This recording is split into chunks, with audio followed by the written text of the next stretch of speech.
قلندرم مستم بندے مرتضی علی ہستم پیشوائے تمام رندانہ کیسگے کو شیر جہزان میں نے پہلا عزت کا بتایا. عجب لوگوں کو عزت دے کے بیٹھ گئے. کیسے لوگوں کو. آؤ میں قرآن کریم سے میں کچھ پڑھنا چاہتا ہوں.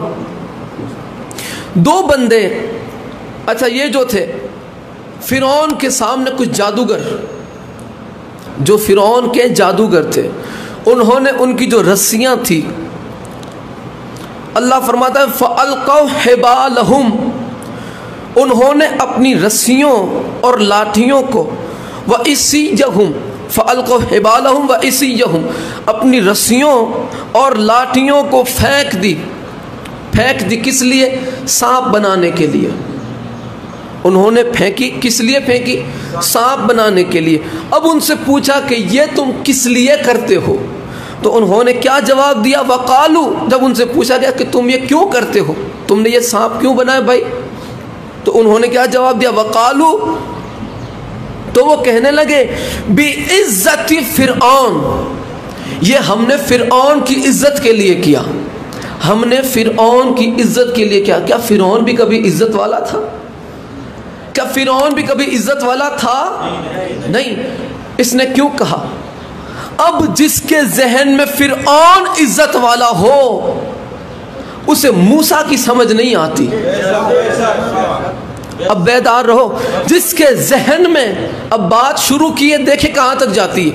جس کے ذہن میں فرعون کی عزت ہو اس کے ذہن میں موسیٰ علیہ السلام کی عزت نہیں آتی. اگر وہ چاہتا ہے کہ اس کے ذہن میں موسیٰ نبی کی عزت آئے، اسے چاہیے کہ پہلے اپنے ذہن سے فرعون کی عزت نکالے.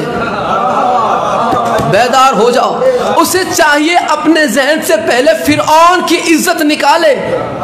پہلے فرعون کی عزت نکلے گی تب موسیٰ کی عزت ذہن میں بیٹھے گی.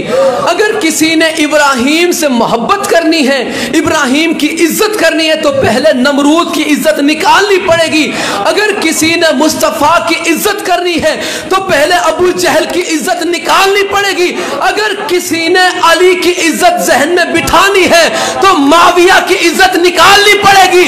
اگر کسی نے حسن حسین کی عزت بٹھانی ہے تو اسے یزیدیوں کی محبت عزت نکالنی پڑے گی. اگر ذہن میں فاطمہ زہرا کی عزت بٹھانی ہے، فتح کے چوروں کی عزت نکالنی پڑے گی.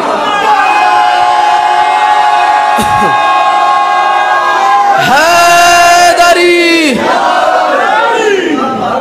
اگر فاطمہ زہرا کی عزت اپنے ذہنوں میں اتارنی ہے